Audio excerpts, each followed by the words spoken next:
goes out on. Here we go. Well, it's a good evening from the studios of Brisbane, Queensland. Of course, in our world, we don't go to daylight saving. So, but our co-host is in the New South Wales with our colleague and guest tonight, also from New South Wales. So,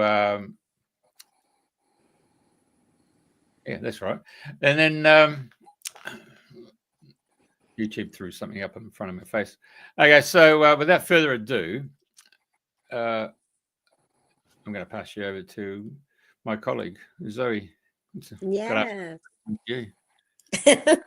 Hello. Great to be here again. This is the second show we've done, and we've got Pratima here, Pratima Mumford, who's an amazing astrologer, and we're going to hear her predictions for 2026.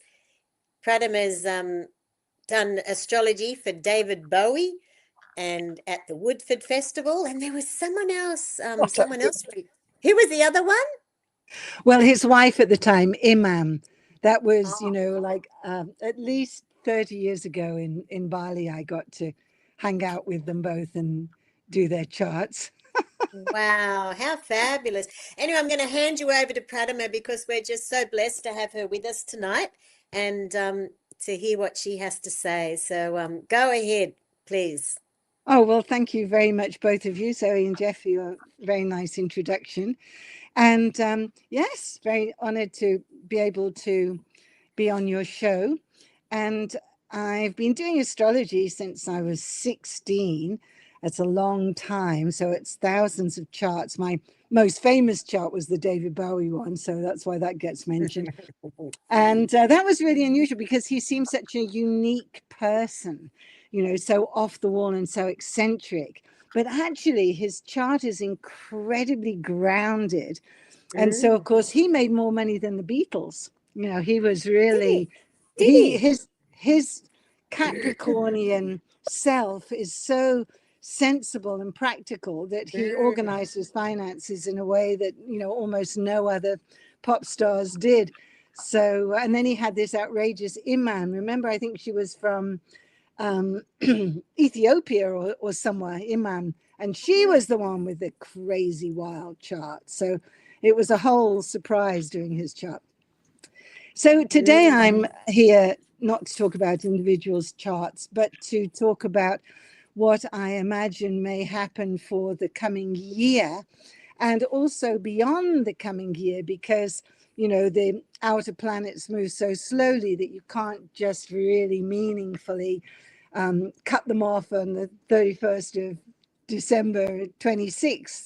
These changes roll on. And so that's what I'm going to talk about tonight. And I'll just say that that the only next time I'm going to talk publicly is at the Woodford Folk Festival in Queensland. And that has something like 150,000 people go. It's a huge festival, certainly Australia's biggest, and loads of fun.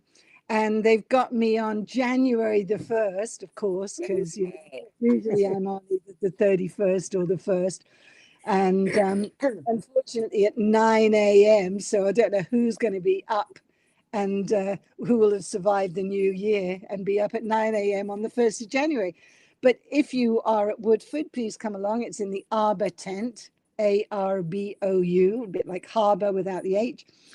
And I'll be going into a lot more detail and have a PowerPoint presentation to show you as well. So we do live in incredibly important times at this point because we are in a huge transition. We're in a transition between what has perhaps been the patterns of, let's say, the last 50 years, certainly the last 20 years. And we are about to have all the major planets shift into a whole new type of consciousness. And it's going to propel the whole of humankind into a new age of man that will look so different from how we are living our lives right now. So the change, of course, they don't all go at once. So the change starts, I would say, mid-January next year, which of course is what's that, like 6 or 8 weeks away. It's not very far. And then February, even more, the change comes. And so I would then say that we are totally in this new paradigm of awareness and consciousness and freedom. And I'm going to give the date as the 26th of April. So it's something you could remember if you want to, because it is at that point that all of the major planets have changed their signs from where they've been for a couple of decades or whatever into these new signs. And so, you know, it's actually incredibly exciting. Like, we haven't had a change like this really that is as strong as this really for centuries. So we're in these last 2 months right now where if you've got visions for what you would like to do in your life, if you've got dreams, if you've got inspirations, that you really need to use this last couple of months, let's just say this half of November and all of December, and I'll give you till like the 14th of Jan. Let me just see, is that the right date to say? Oh no, well, there's like 27th of Jan, really. Yeah. So I'll give you until then to get it together. So you want to use this period as much as you can to prepare the deck for a transition, not only in your personal consciousness, but incredibly excitedly for the world. So we are going into a period that is power to the people. We have been in this Saturn in Capricorn for ages, and that is the old grey beards, it's the status quo, it's the power of the government, and you know, the power and control of the small percent, let's call it the 1% of the 1%. And now we are coming into a vastly more free period where we go back to the people, where they can't keep secrets, where all those governmental secrets and secrets of the very wealthy and the elite that are just being revealed recently are all going to, and there will be no secrets. How imagine that? It will be impossible to keep secrets because just the power of the people is going to come out in such a strong way that it won't be possible. And so, you know, it's actually amazingly good news because, you know, if we're carrying on like we're doing at the moment, it's looking a bit depressing, isn't it, to say the least. It's a bit like, oh my goodness, we're slowly, you know, they're ticking away. We're going into you know, a kind of totalitarian tiptoe, if you like. We're going into more and more control. And so this will put the brakes on and reverse moves that have been made so far. And, you know, thank goodness. What else can you say? So, I mean, this is a time to compare with. Tell me, Jeff, it was 1789, the French Revolution, wasn't it? I've got the right. I should have looked it up. I'm almost 1789 French Revolution. You know, this is a period in humanity's life that is very, very similar to how intense that was in the French Revolution, because you know, you had this thing where the poor people, I mean, these days it's the middle class, but the poor people of France were absolutely struggling to eat and survive. And Marie Antoinette was so out of touch that she was like, well, you know, if there isn't any bread, feed them cake, you know, totally out of touch. And so that elite thing that was so different from the people. And so they revolted, and it was messy. There was a lot of people that died out of that revolution. However, I'm not saying that people have died this time. I think we're, you know, it's not quite as, we are a couple of centuries on from that. But we never had a monarchy again in France, and it shifted stuff forever. And not only was it like the French Revolution that is like now, but also, you know, the American Bill of Independence, 1776. where, again, that was totally written for freedom for the people.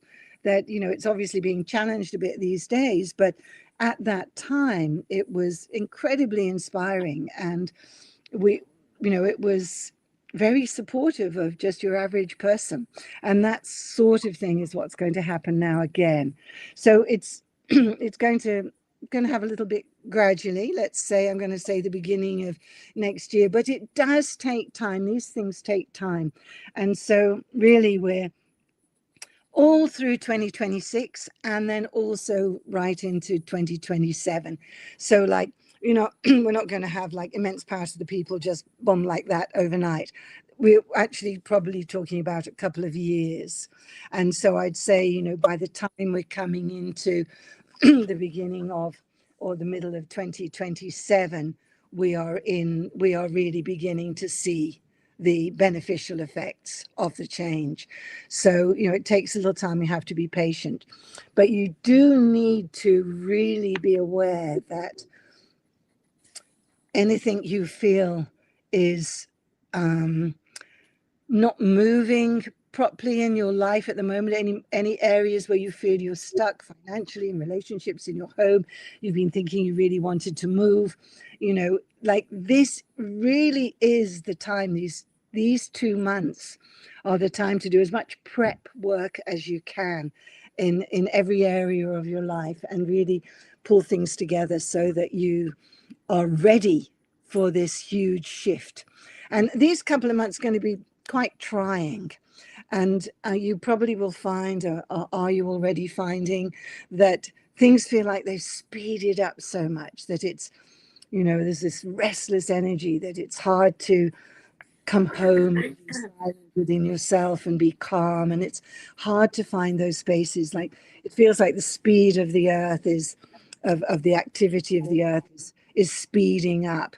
And that actually is going to continue. That speeding up is going to continue. But it becomes really, really important that if you find and you focus on those things in your life that help you remain more calm, like if you have a meditation practice, or if you're, you know, surfing and you're on the waves, or it's when you're kicking a football, or it's when you're sitting on a cliff watching the ocean, or you're fishing, or whatever your thing is that helps you to come home, find your true nature, find yourself again. This is the time, these 2 months now, incredibly important to do that, to give yourself as much time as possible to find your center and to become clear in your thought processes of what you want and desire for this new transition, for this new period coming up, which we will definitely be in by April the 26th.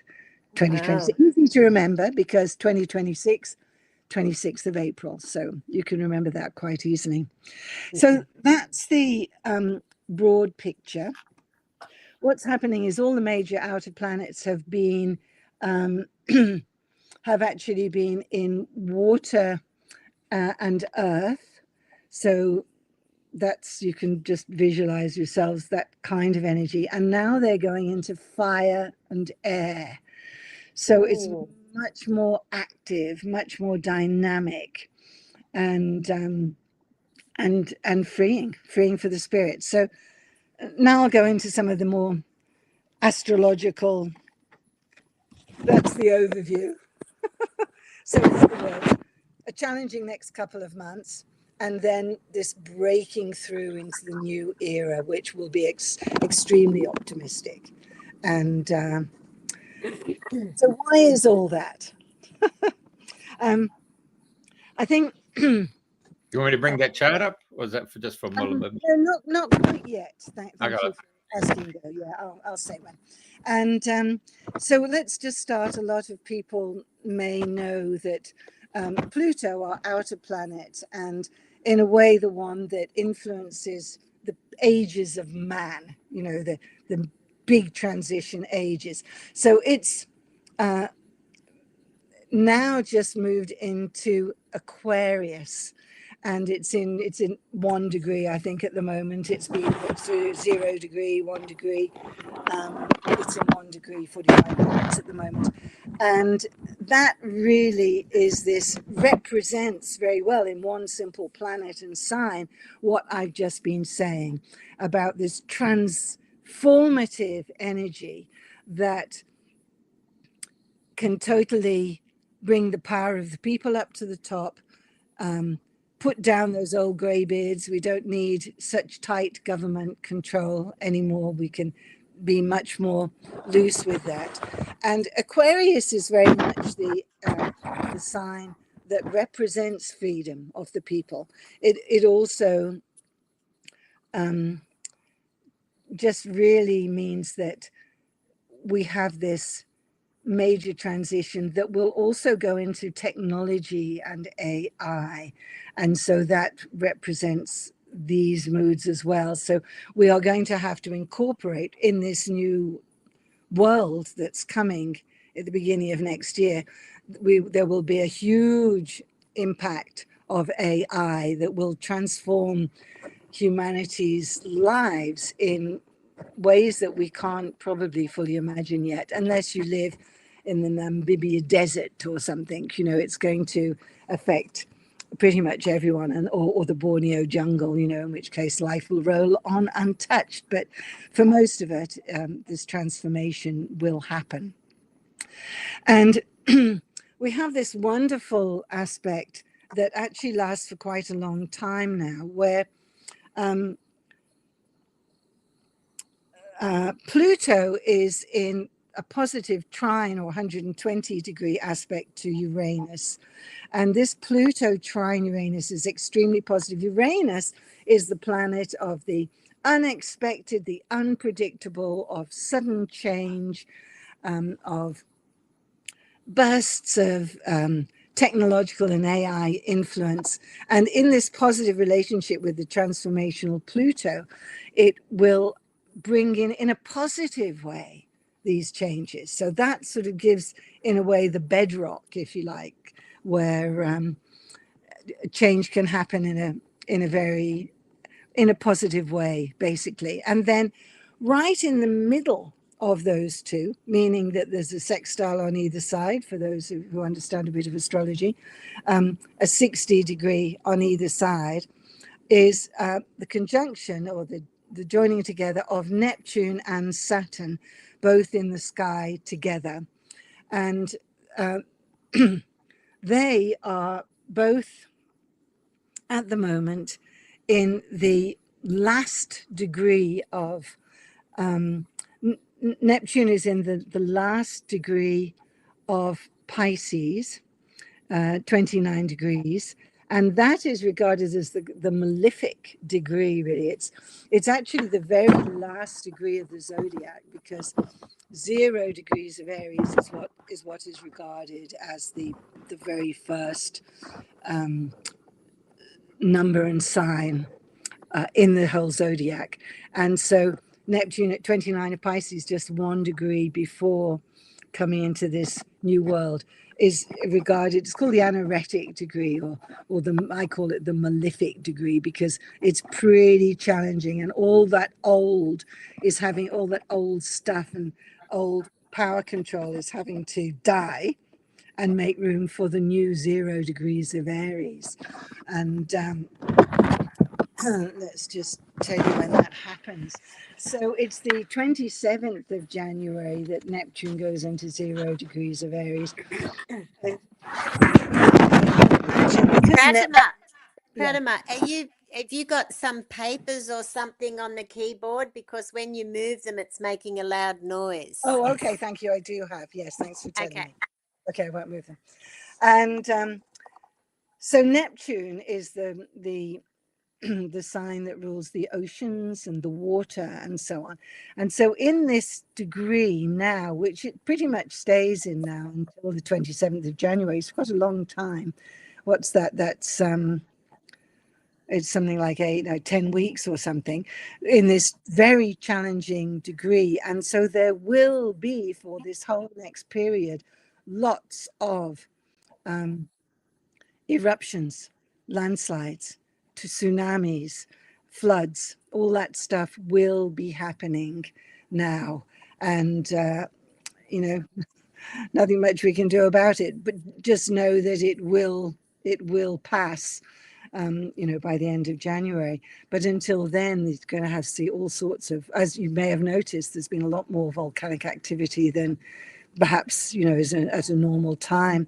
And that may well be added to by the solar flares that are happening, that are very powerful at the moment, coming from the sun. I mean, you never hear that, do you, that solar flares affect the volcanic activity on Earth. I've never heard that from anyone, but it makes a lot of sense to me. It would seem like that would be quite likely, particularly when you get more powerful flares than you ever normally get. So yes, expect you know, say flooding and stuff. But Neptune is also, at the same time, on that physical level, we've got those challenges. Neptune is also the planet of spirituality and imagination and creativity. And so it means that we have this opportunity, in a way we're kind of forced into it, to go to our higher ideals and to visualize what we want for this new period that's coming. It is an opportunity to really clearly visualize, to dream it up. Like, you will be able to remember your dreams much more from now until the end of January than you usually can. And so I would suggest too that they can be helpful and prophetic for you. And so you might want to go to bed with a little notepad and a pen next to you, so that, you know, you still with your eyes closed, you can write down those dreams and then just see, are there some messages in there for your subconscious about what perhaps you should be beginning to change. So, you know, it's also a period, Neptune can signify that spiritual awakening. A lot more people are waking up and realizing that, you know, everything that we hear on television is not necessarily the whole story, or that we hear in the mainstream news. You know, if you're stuck on ABC and BBC and the Times and the Guardian, you know, you think you're getting a very full version of everything, but actually you're getting quite a limited, biased view. And so that will be revealing itself a lot more as well. So, and then we've also got Saturn right next to Neptune. They have been moving together for quite a while now. Saturn moves a lot faster than Neptune, so it will be overtaking soon enough. But that goes into this 0 degrees of Aries on the 14th of February. So just 2 weeks later, really, 17 days later. And Saturn is the planet that actually gives us form and stability and focus and the ability to differentiate between our choices, like what is best for us. It gives us clarity. We have, you know, this option, and Neptune's so nebulous, and so many, I could do anything, I don't know what to do, and so I'll just lie back in my hammock. Saturn gives you the discrimination to go, well, I can actually do this or that, and I would really like to move to the country out of London, or whatever, you know, or out of Melbourne or Sydney, and come up to wonderful Byron Shire and live in a little bit of an alternative community with like-minded people and grow my own food. It actually really helps you to do that. And now it's just been in this Pisces, which is ruled by Neptune, so it's quite, it can be quite illusory, really, like just not really realistic and not very grounded, and just floating around and indecisive and not really knowing what you want to do with yourself. And so on the 14th of February, when it finally moves into 0 degrees of Aries, we will find that all of a sudden you're like, okay, I know what I want to do. And moreover, with Aries, I've got the energy to do it. So suddenly you become, Aries is all about self-determination and personal power and not listening to anyone else. Aries is the leader, They are the initiator. They're often the ones who start things. If you have Aries friends, they're often the ones that can start new projects or get people off on some new study, some new understanding of, say, the microbiome in the soil, or, you know, these things. That's probably an Aries who came up and presented that to the world in a way that got action happening, you know. So that can be really quite fantastic. So that's, watch out for that, like on the 14th of February and that week around, you know, none of these things are like, 14th of February, that's it. You know, it's go some days before, some days after. Take that week around the 14th of February, as with all the transits and planets, and just really notice what are you wanting? What are your dreams? What are you feeling motivated to change? You know, even if it's just like tidying a cupboard or something, at least you can really get things together in that. It's a super practical, active sign. So it's, yeah, good to not waste that. You know, don't waste the initiative and the motivation that comes around, let's just say, from the 10th to the 17th of February. Finish up your old things, like also tidy up and finish up old things, so that you're making room, making way, making room for this new wonderful energy that is coming in with the Aries. So a good time to finish off and tidy up. And I hope I remember that, because I could do a bit of a tidy up myself. And so you keep that week in your mind. It's kind of like a reality check, really. Like all of a sudden, the Neptunian kind of media deception that might have been going on, or the incredible bias that our media can often have, it is very, the opaqueness goes, it's very easy to see it. And so you really do get this kind of, everyone, Joe Blow and all, you know, everyone's going to get this kind of reality blast, reality check, where they go, oh, hang on a minute, you know, and they suddenly see it, just like, you know, COVID helped many people to see things, and that will continue. So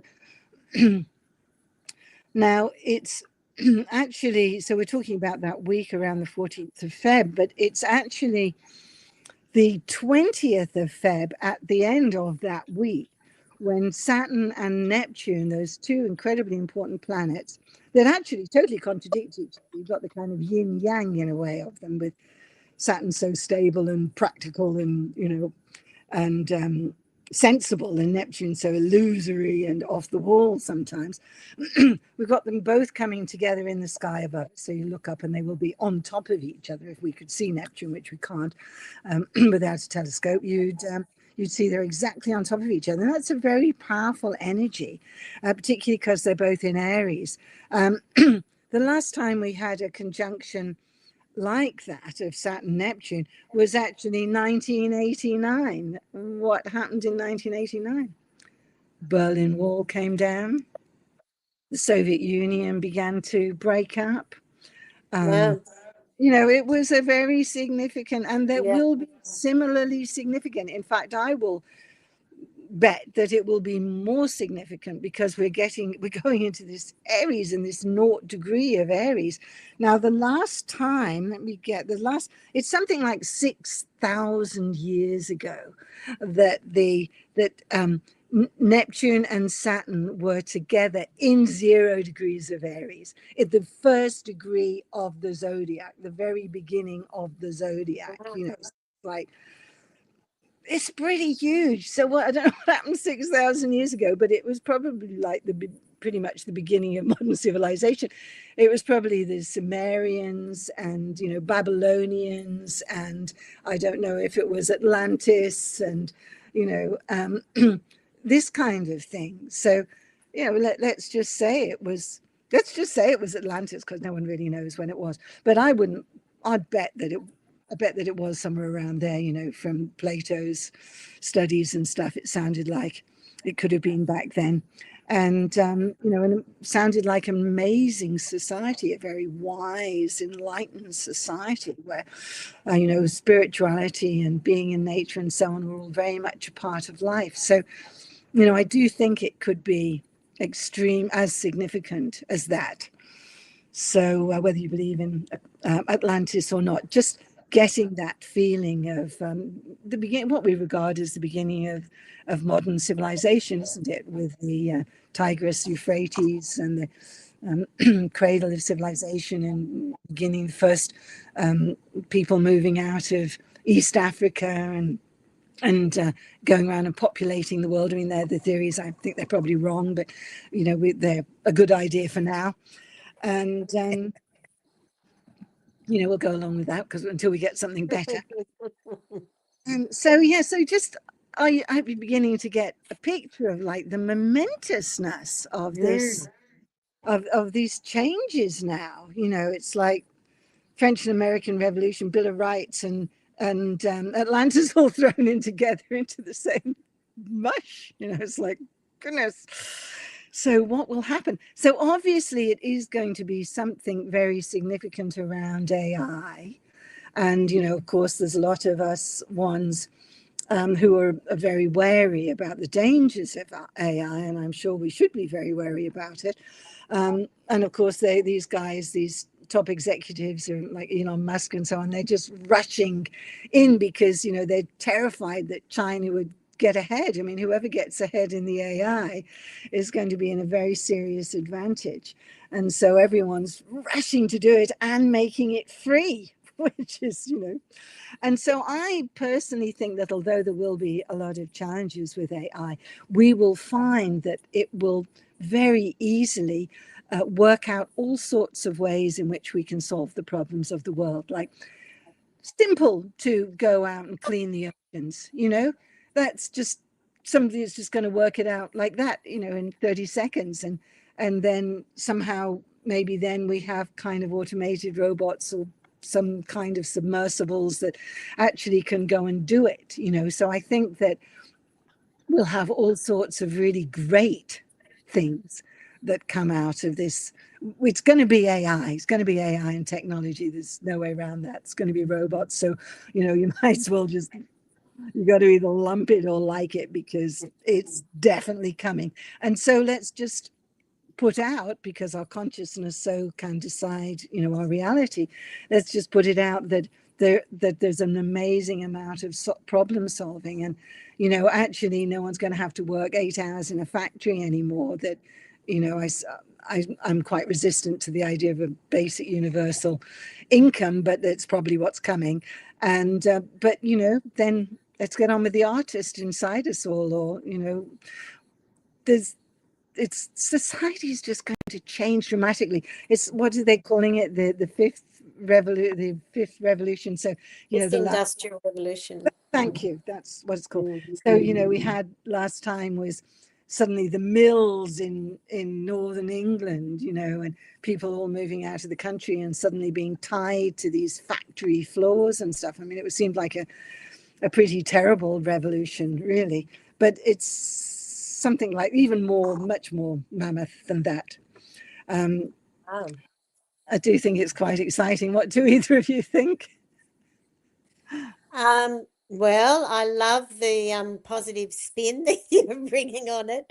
And look, I was using AI the other day with my son, and it was being so polite to me, and it was going, I've now uploaded your beautiful photos onto your fabulous website, and it's all looking fantastic. It was being so nice to me, and I said to my son, I feel like being nasty. And then Sam says, no. Sam goes, no, don't do that. They'll be in charge one day. Just keep coming back. That's good. That's right. Good thinking. And moreover, recording what you're saying, so you want to be careful what you put out there. So and going through our emails, apparently, they're going through they can just go through all our conversations and find out all about us. So absolutely.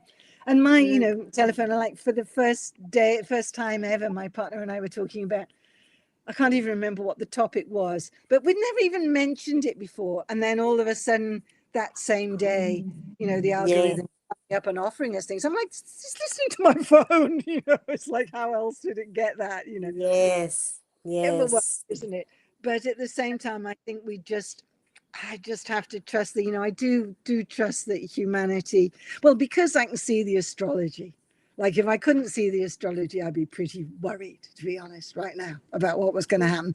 But because we are going into this fabulous new time with this beautiful protective balance of Pluto and Uranus together, like holding the fort for us. There's so many wonderful things that I'm like, it's going to be all right. We're going to come through this fine. And in fact, it's going to be a more enlightened, a more conscious, you know, awareness going on. Like, you know, thank goodness for that. So now you could pull up that chart for me, Jeff, if you don't mind. So this is, I hope it's, of course, not, it's a bit small probably for most people to see, but this is the chart for today, the 24th of November, 2025, and it's global, you know, it's for everyone. It's what's happening for the whole world. And even for anyone who doesn't understand astrology at all, you can look at the geometry of this double circle here. And what do you basically see in the middle there? You see a beautiful triangle, right? An equilateral triangle is that. So that's one of the most beautiful balanced configurations that you ever get in an astrology chart. I actually have I have a very similar one in my birth chart. This one is all water, as is mine. So in the top right hand corner, you've got Mercury and Venus in Scorpio, and the sun's just moved out of Scorpio by 2 degrees, but it's basically been in Scorpio for this last month. And then if you go over to the top left hand corner, and just notice the degrees too. So Venus, hopefully you know the symbols a little bit, but the green one on the tip of the right corner of the triangle is Venus in 21 degrees of Scorp, and then Mercury, the red one above it, 23 degrees of Scorp. And then that's forming this wonderfully positive, balanced trine over to the Saturn and the Neptune that we've been talking about, that are in 25 and 29 degrees of Pisces. So Saturn moves faster than Neptune. So, and as we've said, Neptune doesn't actually move into that 0 degrees until the I don't want to rustle my paper. No, don't rustle your papers. It's really noisy. 27th of Jan. 27th of Jan it goes in. So it sits in 29 for quite a bit. We've said that already. And and then you go down to the bottom of the triangle, which is called a grand trine astrologically, an equilateral triangle. And you get the beautiful Jupiter at the bottom of it in 24 degrees of Cancer. So they're all water signs, 3 water signs. So this gives, again, a lot of intuition and a lot of sort of idealistic sensitivity to the world. It's a beautiful configuration, really. Jupiter is the planet of good luck, you know, and so whatever it's in, and it's in Cancer, which is really about the home and nurturing and your loved one and women, and so it's just an absolutely delightful grand trine. Now, this is only going to be lasting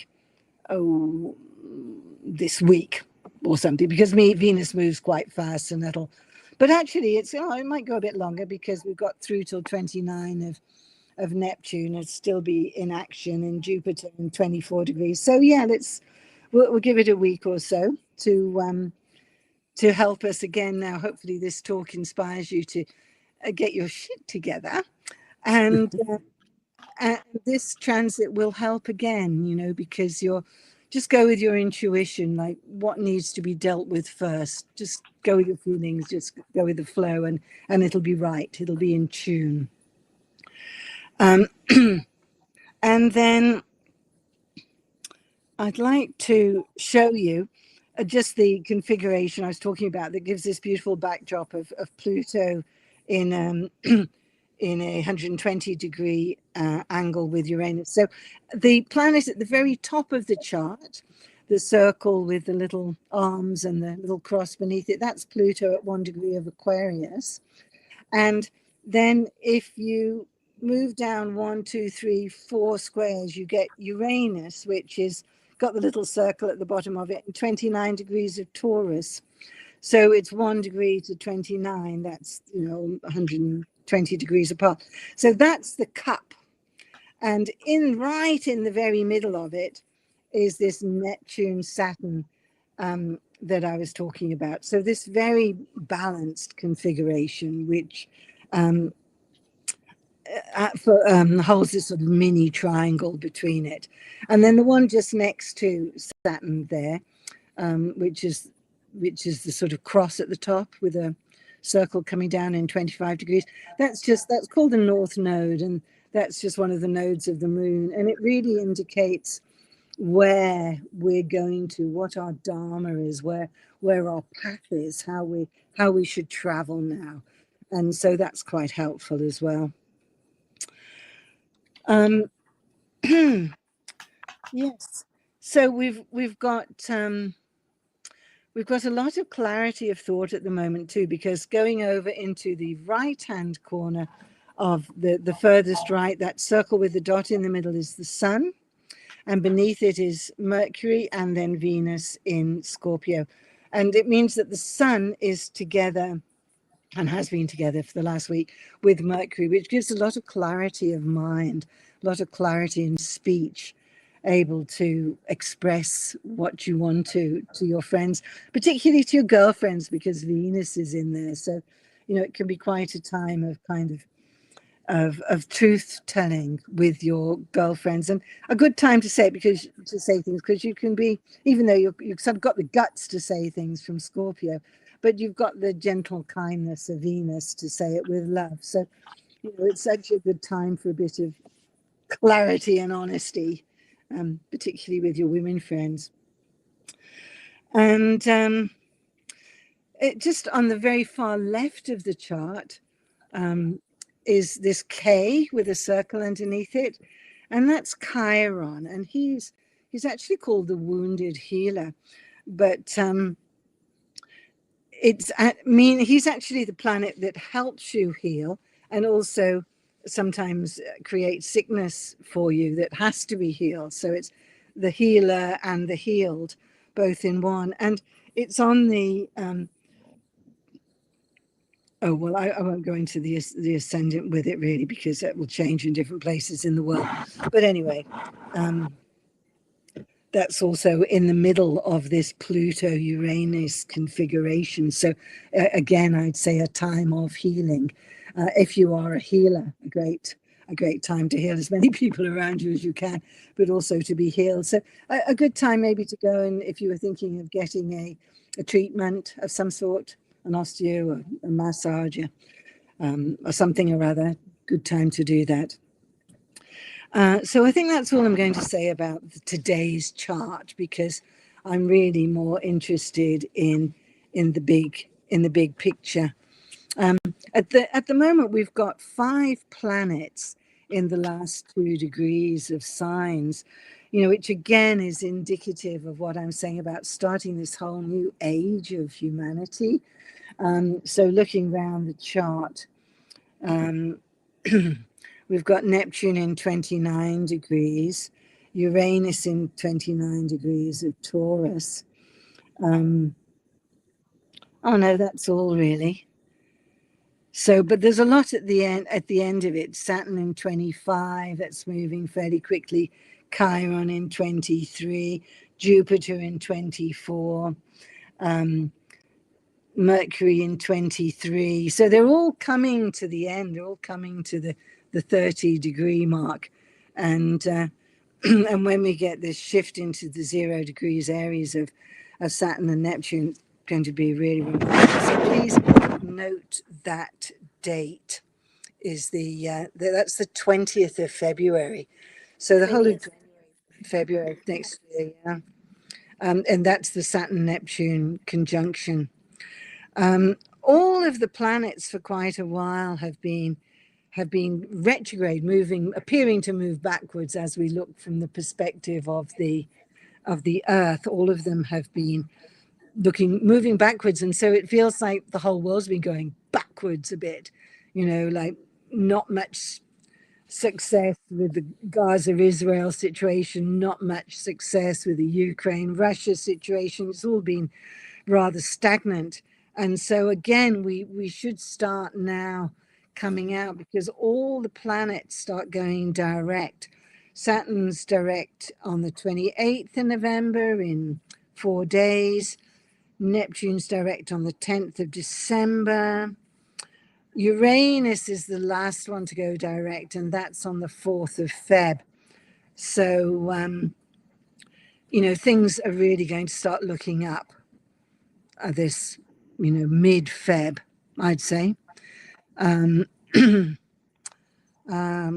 What else? Yeah, I think it's also no coincidence that we've got 3i Atlas, who's been zooming through in this period. And it gets the closest to us on Earth on the 19th of December, just 2 days before that solstice. That's probably going to be a pretty powerful solstice, not because of RI Atlas, but because of all the other things that are happening. And yeah, I'd say that's going to be pretty powerful. And then we've got, then it moves closest to RI Atlas, moves closest to Jupiter on the 16th of March. So it takes a while to get from closest to us to Jupiter. It's a long way, isn't it? But it just shows you how fast it's going, that it can get there in 3 months, zooming through with its, some people were saying it had like 7 little other little comets or whatever they are flying with it, whatever they are. So many wonderful theories about what it is, but I'll leave you. And then it basically leaves our solar system. So, but not until the middle of March. And of course, it's been very special because it's only 5 degrees from the ecliptic, which is what all our planets all go around in the ecliptic. And so, that's pretty remarkable too, which is why so many people have felt like it was actually a technological, an interstellar planetary powered vehicle. There's quite a lot of people thinking that. Even some of the physicists, I've had a couple of physicists who are pretty much going for that. I'm sure they're risking their reputation by saying that. But I think it's been sort of in the glare of the sun for the last little while, so we haven't really been able to see it very clearly, but shortly it comes out from the glare of the sun, and then I think we'll get a really more interesting look at it. Is it going to, go off from the ecliptic? Let's see what's going to happen. Yeah, late November it is that we see it better. So very soon, coming up soon. So worth Googling your RI Atlas and getting a few different opinions on it, because certainly the more psychic messengers have it as incredibly important for us. A bearer of goodwill, really. Yes, I'm coming to an end. Let's see, I'll just quickly look at my notes if there's anything I particularly missed that I wanted to say. It's interesting that quite a lot of different sources, like people who are channeling, and you may have heard of Richard Rudd, who basically invented the gene key, which I've got a few friends who are very much into that. And he also, not from astrology at all, but from his own calculations, is really saying the same thing, that these 2 years, this 26th and 27th, are really accelerated evolution of mankind. And, not without its trials. Like I do really pray that we get through these next couple of months without a war, or, without too much bombing of too many places. And, there may well be pretty trying, and may also be all sorts of volcanoes and things, it could be really quite difficult this next couple of months. So it is good to know that we are coming out of that, let's say mid-Jan. We are coming out the other end of the period of 2 months of quite challenging, and going into this new age of humankind that will, a bit like a Leonardo da Vinci period, a renaissance, but a renaissance like we couldn't possibly imagine. I'm sure in Michelangelo's time, they couldn't possibly imagine the renaissance that was happening then either. For each age of man, it's kind of beyond our comprehension. And so I think there'll be things that we don't even have any clue about yet that could completely blow our minds, really. And so I feel like it's incredibly important if everyone watching this, or if you can pass it on, just to bring that good news to as many people as you can, because people are starting to feel, quite subjugated in this period, but it does come to an end, and with a freedom for the people, where the middle class and the poorer classes will definitely be elevated, and there won't be so much this incredible extreme where the 1% of the 1% hold whatever it is, 60% of the world's wealth, is something like that at the moment, isn't it? That is all going to shift and become much more balanced. So thank goodness for that. And I think with that, it's 6 minutes to the hour. So it sounds like maybe one of you would like to add something. Well, I think that, well, I'm excited to hear the good news, and excited, and we are in challenging times, and it's great to hear that they are coming to an end. Yes. And it's really exciting that where you said that 6,000 years ago Yes. I mean, how incredible is that? And what did happen 6,000 years ago? Yes, I should Google it. I don't know. It was 4,000 something BC. I just know that. So and it's what it is, if you want to memorize to be able to pass it on, is Saturn and Neptune coming together in the very first degree of the zodiac, 0 degrees of Aries. That's what happened for 6,000 years. And the yin and the yang, so it could be a beautiful balance time. That's right. That's nice to say, the yin and the yang of it, because they are. So together, they really give the whole circle, if you like, the whole picture together. So yes, thank you for adding that. Well, I think the yogis would also say that we are coming to the end of the Kali Yuga and going into a more golden age.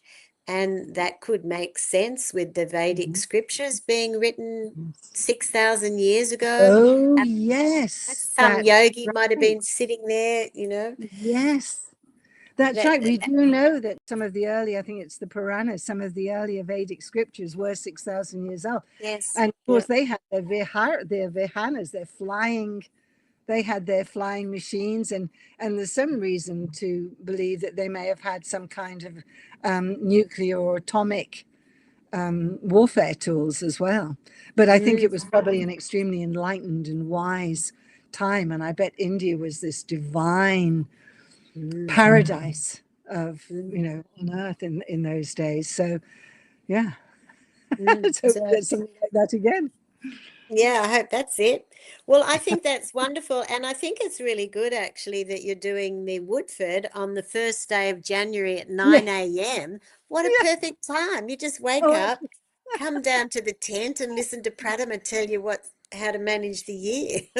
Yes. Actually, it's 9:15. I just remembered it's 9:15. Yeah. So but everyone should be there at 9 o'clock anyway. Start if you off want to get a being fancy, on because time. it is often can be like 500 people who come to my talks in Woodford. It's quite popular, but I just don't think that many people are going to make it at 9 a.m. on New Year's Day.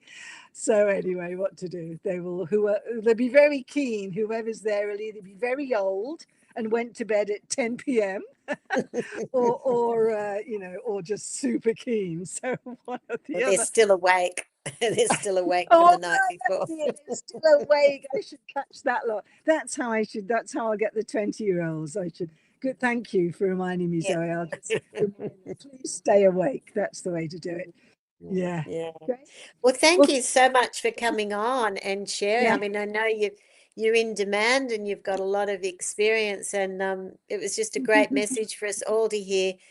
It really was. It really has lifted my heart because it is challenging now, and Yeah. knowing that it's coming to an end, and looking at the dates that you've given us to keep our eyes open and making changes. And I love what you said about the dream, keeping a dream book and bringing the Yes. dreams alive. Yeah, I'm Yes. going to do it. I'm going to Oh, take good. heed Good on of your you. Yes. words. Yeah. And see what your intuition and your inner knowing is guiding you, because this is a good time to change. If you want to change anything, or even tidy up anything, it's a really good time to get it together. Thank you so Yeah. much, Jeff, for Thank doing all you. of this, for setting this up for the world. And Yes. I appreciate, and I love you've got the lighthouse behind you, lighting the way. Right. I thought Byron Bay. Hey, It's the Byron here's a feel. question there. Can you read that question there? Oh, there's a question there. Hang on, glasses on again. Just took them off finally.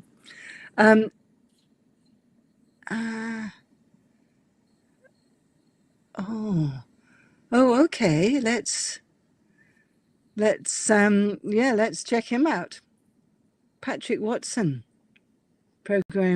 astrology program. That sounds interesting. Yeah. Thanks for the comment. Better write that down. Now, I had to mute myself because my friendly frogs are out, because we had that huge big storm that come through this afternoon. With lightning and thunder over the roof. You're up in Brizzy, are you? And you got it. Oh, yeah. It was massive. I could see it. I was out driving and I could see that up north was like intense looking. Wow. So, Yeah. I was coming down the Sunshine Coast last night. I had to sort of detour off at Maroochydore to come through and to get onto the Bruce Highway because the storm was pretty massive. And it was just, yeah. Have you ever seen the movie Lord of the Rings, and the third one, where what's the name of the bloody Eye of Sauron? And it reminded me of that big lightning storm and the bloody eye, and it was just it was picturesque, You're right, intense. Well, there but you go. These storms only last half an hour and then they go away, but the boom, in and out. Yeah, Hey, we had that light show. Did you see that last night, Pratima? The flickering and the flickering. It went till 3 o'clock in the morning in the skies. No, I didn't. Darn it! I could have looked out of my window. No, I didn't. But yeah, there's going to be, and they were also seeing aurora borealis, no, in Sydney or something, like much too far north than normal. Yeah. There's usual stuff going down. So yeah. Yes, there is. Hey, I just want to give a cheerio to this lady, Cosmic Rose. Yeah, she's been coming in and putting her stuff on there, and it's probably 3 o'clock in the morning. It's been fantastic. I really appreciate her for doing that. Yeah. Anyway, she said she comes through. Stephen Judd, he's another astrologer who is a personal friend. Personal friend. Oh yeah. Over in Somerset. So we got his on stage. I'm familiar with him. He's Yeah. Awesome. He does what you do extremely well, but he's a stand-up comedian at the very end. He does the how to wind up a star sign. That's absolutely right. Oh, he's amazing guy. Love him. He's really good. Yeah, I wouldn't mind being able to be a bit more funny with it as well, and then you could talk about all the total disasters that might happen. But in a joke, it would be a great gift. Yeah. No, it's good. There we go. Just say thank you to. Yeah, look, we'd have to have you come back in, Pratima. It's pretty wonderful, really fantastic. You never know who's down there in that northern New South Wales. You just have to lift up the rock and there they are. and when you were saying about all the emotional and the Pisces and all Cancer, and I was thinking they need to be grounded. And I thought to myself, if only she knew the phone calls we've been having from Zoe about her property. Yes, well, a smile. I shouldn't be saying this while we're talking. That's all Anyway, right. I'm very grounded. I'm an Aries. Oh, So good. you're looking for Yes. some inspiration here. Just look right over here. So you do, and probably lead the way in new areas. Then that's great. oh, she is. Yeah, awesome. Yeah. Bloody fantastic. You got a good one, Jeff. Yeah. Yeah, no, the tooth fairy's coming, and it's going to be worth a few gold. After Christmas. Yeah, it's a private joke. All right then. All right. All the best to both of you. Yeah. Okay, thanks, Hey, Pratima. one other thing. Do you want the stream to be sent to you? Oh, I'd love that. Oh, Yeah, thank you. You got my email there. Oh, wonderful. Because then I can listen to it without before Woodford and remember what I've got to say. Yeah. No, it'll come in portrait style and it'll come landscape. So I'll send both links so you can watch it all. Oh, Yeah. wonderful. Thank you very And much. it's a indeed. shareable. It's a Yeah. shareable link. Then we can share it with other people too who didn't Yeah, get to watch 'cause the show. few of our mutual friends, Zoe, like to keep up with the Yes, so yeah. All Yeah, yeah. right. absolutely. Yeah. Plus, Thank I'm you so much. 6 degrees of separation. You know how it works, That's it. We're all under a different rock. including me. Thank you very much. Really appreciate All your right. time. Okay. Bye for Thanks, now. Pratima. Yeah. Cheers. If no one else tells you tonight, love you.